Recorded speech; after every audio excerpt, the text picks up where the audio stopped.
Series জয়ের স্বপ্ন নিয়ে ম্যাকাইয়ের টিম বাংলাদেশ 4 দিন আগেই টিকিট সোল্ড আউট।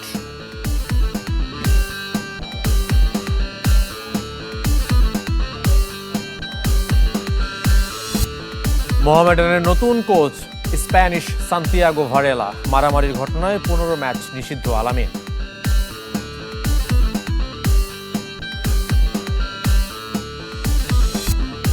এশিয়ান গেমসে প্রস্তুতি ছাপিয়ে ডেলিগেট তালিকায় ক্ষুব্ধ ফেডারেশন কর্তারা, বিওএর নজর এসএ গেমসে।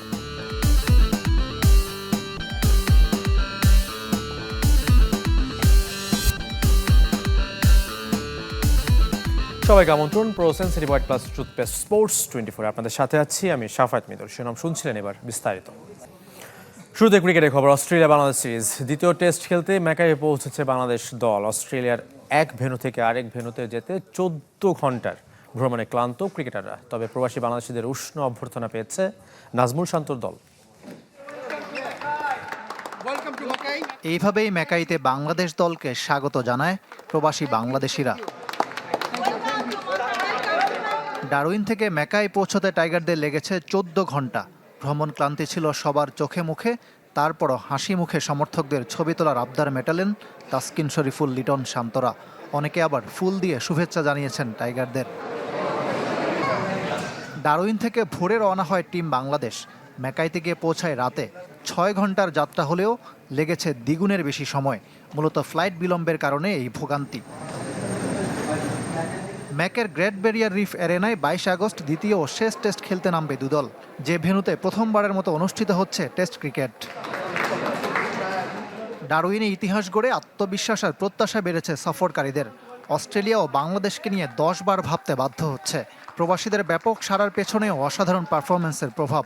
এবার ধারাবাহিকতা ধরে রাখার পালা। ইকরাম হুসাইন, চ্যানেল 24। অস্ট্রেলিয়ার দর্শক থেকে এখন ব্রডকাস্টারদের আলোচনার কেন্দ্রে বাংলাদেশ। দ্বিতীয় টেস্ট ঘিরে সরগরম অজি ক্রিকেট আঙ্গন।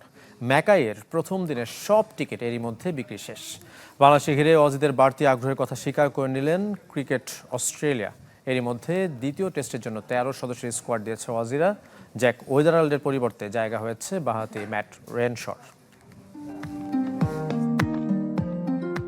স্বাগতিক দর্শক থেকে ব্রডকাস্টার। প্রথম টেস্টের আগে বাংলাদেশ দল নিয়ে তেমন আগ্রহ ছিল না কারো, কিন্তু ডারউইনে টাইগারদের ঐতিহাসিক জয় পাল্টে দিয়েছে চিত্র।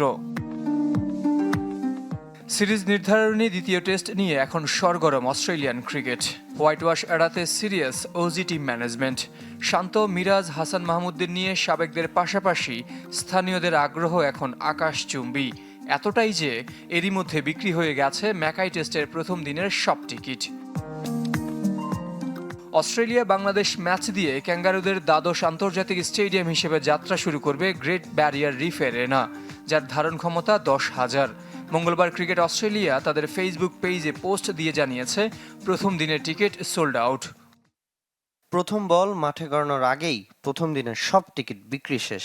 22 বছরের মধ্যে ডারউইনে প্রথম টেস্ট ম্যাচ এবং ম্যাকায়ে প্রথমবারের মতো কোনো টেস্ট ম্যাচ আয়োজিত হতে যাচ্ছে।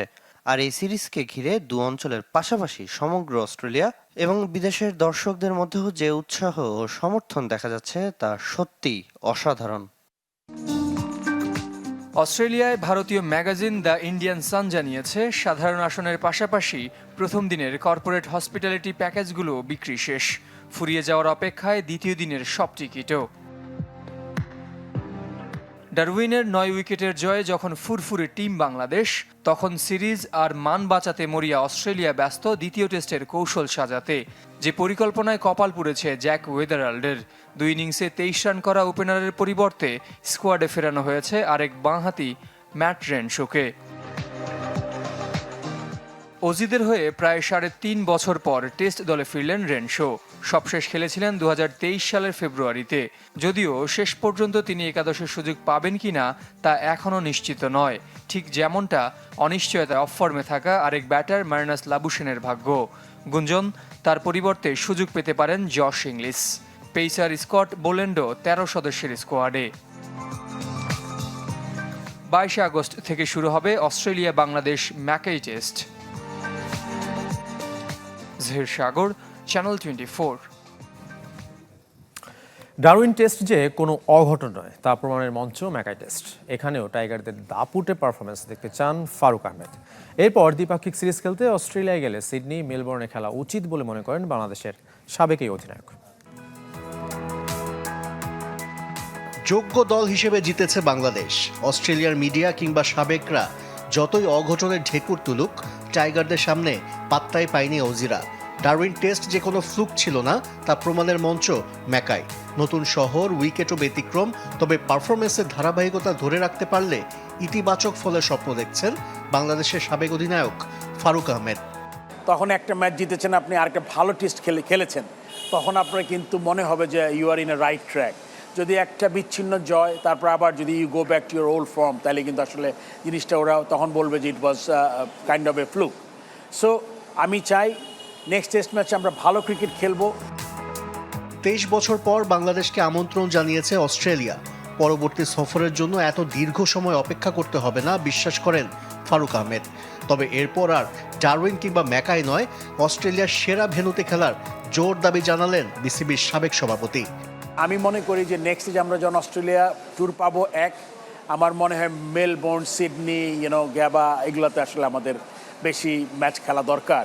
আমরা চাই যে ভালো so that they will think that Bangladesh is coming as a strong test playing nation.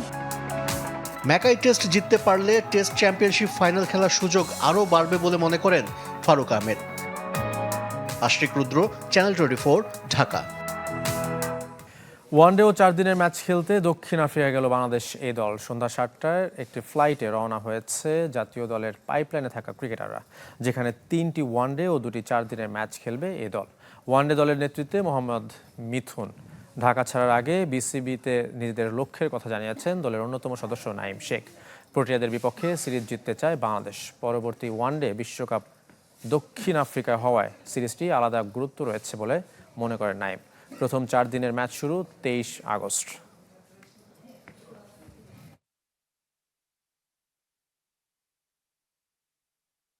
দেখেন, আগে যখন ন্যাশনাল টিম খেলতো হয়তো সাথে এই টিমটা খেলতো, ইমার্জিং টিম, এইচপি টিম, তো এখন 4-5টা টিম একসাথে খেলতেছে। তার মানে আমাদের পাইপলাইন অনেক স্ট্রং আছে বোঝা যাচ্ছে। আমরা দেখেন ওয়ার্ল্ডের 4-5টা জায়গায় আমরা খেলতেছি, তো এটা আমাদের জন্য ডেফিনেটলি খুবই ভালো সাইন। এবার ফুটবলের খবর। মালদ্বীপের 4 জাতি ফুটবলে অপ্রীতিকর ঘটনার ফুটবলার আলামিনকে 15 ম্যাচ নিষেধাজ্ঞা দিয়েছে ফিফা। সম্প্রতি ফিফার চিঠি পেয়েছে ফেডারেশন। আলাদা চিঠিতে আলামিনের পাশাপাশি আরেক ফুটবলার মিরাজুল ইসলাম এবং দলটির ম্যানেজারও 2 ম্যাচ করে নিষেধাজ্ঞা পেয়েছেন। এই ঘটনায় সবাইকে 1500 সুইস ফ্রাঁ বা 2 লক্ষাধিক টাকা জরিমানাও করেছে ফিফা। জুনে মালদ্বীপে 4 জাতি ফুটবল খেলেছিল বাংলাদেশ অলিম্পিক দল। সেখানে স্বাগতিক দলের সাথে শেষ ম্যাচে মারামারিতে জড়িয়ে পড়ে লাল সবুজ তরুণরা। 1-1 গোলে ড্র হয়েছিল ম্যাচ। সেদিনের অপ্রীতিকর ঘটনায় ফুটবল ফেডারেশন ও তদন্ত কমিটি করেছিল। মোহামেডান স্পোর্টিং ক্লাবের নতুন কোচ হলেন ফার্নান্দো সান্তিয়াগো ভারেলা। নতুন মৌসুমের জন্য আর্জেন্টিনায় জন্ম নেওয়া এই স্প্যানিশ কোচকে নিয়োগ দিয়েছে সাদা কালোরা। সবশেষ ভারতের এসসি দি গোয়ার দায়িত্বে ছিলেন 53 বছর বয়সী এই ট্যাকটিশিয়ান। মঙ্গলবার সংবাদ সম্মেলনে কর্তারা জানিয়েছেন মৌসুম জুড়ে সেরা হওয়ার লক্ষ্য মোহামেডানের। এদিকে নিরবচ্ছিন্ন লিগ, বর্তমান লিগ কমিটির উপর অনাস্থা এবং জাতীয় স্টেডিয়ামকে হোম ভেন্যু প্রত্যাশা করে ফেডারেশনে চিঠি দেওয়ার কথা এদিন জানিয়েছে ক্লাব কর্তারা। অনুশীলনের জন্য ধানমন্ডি ক্লাবের মাঠও চূড়ান্ত করেছে সাবেক league champion Mohammedan.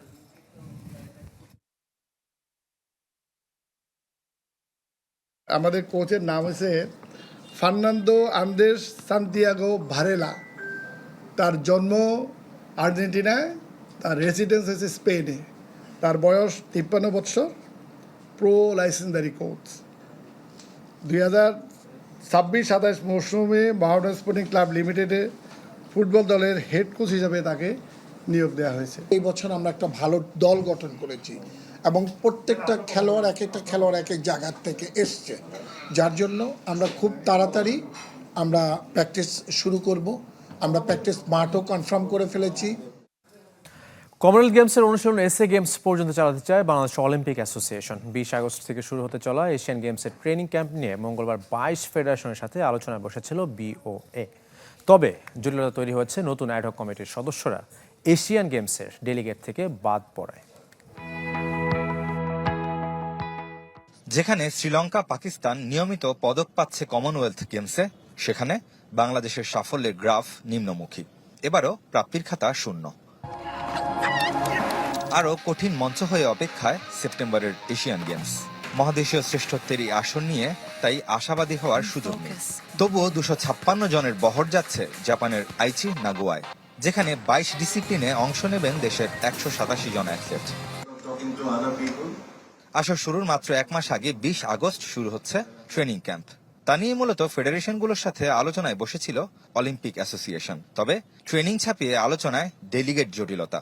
Hockey, athletics, ব্যাডমিন্টনের মতো 12 ডিসিপ্লিনের অ্যাডহক কমিটি গেল মাসের 18 তারিখ গঠিত হওয়ায় আগের কমিটির কর্তারা যাচ্ছেন ডেলিগেট হয়ে। এ নিয়ে ক্ষুব্ধ নবগঠিত কমিটির কর্তারা। এশিয়ান গেমস থেকে প্রতিটি গেমসেই বর্তমান অ্যাডহক কমিটির নেতৃত্বেই কর্মকর্তা প্রশিক্ষক মনোনীত হবে।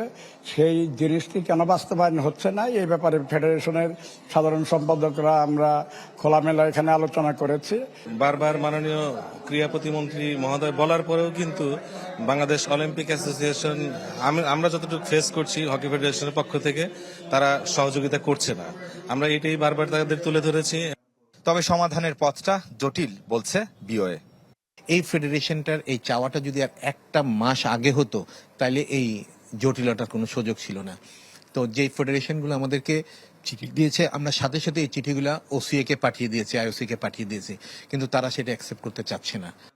এশিয়ান গেমসকে সামনে রেখে ক্যাম্প শুরু হচ্ছে, তবে মূলত লক্ষ্যটা দক্ষিণ এশিয়ান গেমস। উপমহাদেশীয় আসরের জন্য পরিকল্পনা সাজাচ্ছে বিওএ। তা আমাদের মেন টার্গেটটাই ছিল যে এই গেমসগুলোকে বেস করে আমাদের ট্রেনিংটা শুরু করে দেওয়া। এই ট্রেনিং এর রেজাল্টটা আমরা কিন্তু ফোকাস করতে চাচ্ছি আমাদের সাব গেমসে, যেখানে প্রতিবন্ধকতার নাম বাজেট। ক্রীড়া মন্ত্রণালয়ের বরাদ্দকৃত অর্থ ফেডারেশনগুলোর কাছে পৌঁছাতে লেগে যায় মাসের পর মাস। ততদিনে শেষ হয়ে যায় ইভেন্ট। দেখা যায় কি যে আমরা টাকাটা একটা সময় হয়তো পাই, কিন্তু সেই টাকাটা আমরা কাজে লাগাতে পারি না, সময়টা চলে যায়। রেদওয়ান শুয়েব, চ্যানেল 24, ঢাকা। এবার দেশের বাইরের ফুটবলের খবর। ক্যারিয়ারের নতুন ঠিকানা বার্সেলোনায় পৌঁছে গেছেন ব্যালন ডি'র জয়ী তারকা রদ্রি। কাতালান জায়ান্টদের হয়ে খেলাটা স্বপ্নের মতো, সাথে নতুন ক্লাবের হয়ে চ্যাম্পিয়ন্স লিগ সহ জিততে চান সবকটি শিরোপা। এমন লক্ষ্যের কথা জানিয়েছেন স্পেনের বিশ্বকাপ জয়ী ফুটবলার। আনুষ্ঠানিক ঘোষণা এখনো আসেনি, তবে সবকিছু প্রায় চূড়ান্ত। ক্যারিয়ারের নতুন গন্তব্য বার্সেলোনায় ইতোমধ্যে পা রেখেছেন রদ্রি। বিশ্বকাপ জয়ী স্প্যানিশ মিডফিল্ডার জানিয়ে দিলেন লক্ষ্য। ব্রিটিশ গণমাধ্যম বিবিসির প্রতিবেদন অনুযায়ী 6.5 কোটি পাউন্ড ট্রান্সফার ফিতে রদ্রিকে দলে টেনেছে বার্সেলোনা। স্প্যানিশ জায়ান্টদের সাথে 4 বছরের চুক্তি করেছেন বিশ্বকাপ জয়ী অধিনায়ক। স্প্যানিশ গণমাধ্যম এএস জানিয়েছে পরদিনই স্পেনে পৌঁছান রদ্রি। স্থানীয় সময় রাতে বার্সেলোনার এল প্রাত বিমানবন্দরে নামেন তিনি, যেখানে ছিল কাতালান সমর্থক ও গণমাধ্যম কর্মীদের ভিড়। ইতিমধ্যে নতুন ক্লাবের হয়ে মেডিকেলও সম্পন্ন করেছেন রদ্রি। আর বার্সার হয়ে 16 নম্বর জার্সি পরে খেলবেন তিনি, যে জার্সি আগে ছিল ফেরমিন লোপেজের। তার নতুন নম্বর 7। এখানে আসতে পেরে আমি খুব খুশি। গেল কয়েকদিন নানা রকম ঘটনার মধ্যে কেটেছে। আমি এখানে এসে বেশ রোমাঞ্চিত। বার্সেলোনার হয়ে খেলতে পারাটা স্বপ্নের মতো। সবকিছু ঠিকঠাক থাকলে বুধবার হুয়ান গাম্পার ট্রফির 61তম আসরে মিশরীয় ক্লাব আল আহলির বিপক্ষে ম্যাচের আগে রদ্রিকে পরিচয় করিয়ে দেবে বার্সেলোনা। বিশ্বকাপের পর পিঠের অস্ত্রোপচার সেরেছেন তিনি, তাই ব্লগ রানের জার্সিতে তার অভিষেক কিছুটা বিলম্বিত হতে পারে। বার্সার হয়ে নতুন মৌসুমে লক্ষ্যেরও কথা বলেছেন 30 বছর বয়সী এই ফুটবলার। আমরা চ্যাম্পিয়ন্স লিগ এবং আমাদের সামনে যত শিরোপা জয়ের সুযোগ আছে সবকিছু জেতার লক্ষ্য নিয়েই লড়াই করব। ম্যানচেস্টার সিটি জার্সিতে 7 মৌসুমে সব কম্পিটিশন মিলিয়ে 298 ম্যাচ খেলেছেন রদ্রি। জিতেছেন 4 প্রিমিয়ার লিগ, 2টি এফএ কাপ, 3টি লিগ কাপ সহ চ্যাম্পিয়ন্স লিগ শিরোপা। সামিন ইয়াসার, চ্যানেল 24। চেলসির বেঁধে দেওয়ার সময় শেষ, কিন্তু এনসো ফার্নান্দেসকে নিয়ে আনুষ্ঠানিক প্রস্তাব দেয়নি কোনো ক্লাব। যদিও বিভিন্ন সংবাদ মাধ্যমের খবর ম্যান সিটি তাকে দলে নিতে আগ্রহী। মরক্কো মিডফিল্ডার আয়ুব বৌদ্দির ঠিকানাও হতে পারে ইংলিশ ক্লাবটি। দীর্ঘদিন আগে চেলসি ছাড়ার আগ্রহ প্রকাশ করেছিলেন এনসো ফার্নান্দেস। ইংলিশ ক্লাবটিও তাকে ছাড়তে মূল্য নির্ধারণ করেছে 120 মিলিয়ন পাউন্ড, সাথে বেঁধে দিয়েছে সময়। কিন্তু এখন পর্যন্ত নতুন ঠিকানা খুঁজে পাননি আর্জেন্টাইন তারকা। চেলসির দেয়া ডেডলাইন শেষ, কিন্তু আনুষ্ঠানিক প্রস্তাব দেয়নি কোনো ক্লাব। তবে বিভিন্ন সংবাদ মাধ্যমের খবর, চেলসি মিডফিল্ডারকে নিতে এখনও আগ্রহী ম্যানচেস্টার সিটি। স্প্যানিশ তারকা রদ্রি বার্সেলোনায় যাওয়ায় সে সম্ভাবনা আরও জোরালো হয়েছে। এ মাসের শেষেই তা বাস্তবে রূপ নিতে পারে, কারণ সিটিজেন কোচ এনসো মারেস্কার গুডবুকে আছেন আর্জেন্টাইন তারকা। এনসো ফার্নান্দেজও যেন চেলসি ছাড়তে পারলে বেঁচে যান, কারণ সবশেষ রিয়াল সোসিয়েদাদের বিপক্ষে ম্যাচে দর্শকদের একাংশের দুধ্বনি শুনতে হয় বিশ্বকাপ জয়ী তারকাকে। রদ্রির আগে ম্যান সিটি ছেড়েছেন তিজানি রেইন্ডার্স। তার জায়গায় আলোচনায় আছেন মরক্কোর তরুণ মিডফিল্ডার আয়ুব বোয়াদ্দি, যিনি মাত্র 18 বছর বয়সে বিশ্বকাপ অভিষেকে আলোচনায় ছিলেন। আসর জুড়ে কোচের আস্থার প্রতিদানও দেন।